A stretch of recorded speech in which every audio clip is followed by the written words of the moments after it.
Hello, my name is Nicola and my project is about water sports.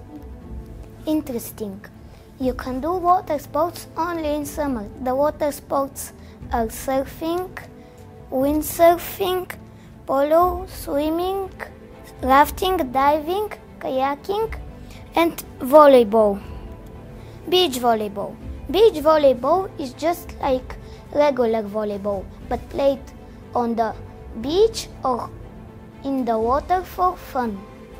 Kayaking. Kayaking is rowing a boat in rivers, ocean, and lakes. Rafting. Rafting is a water sport which is with paddles. Diving.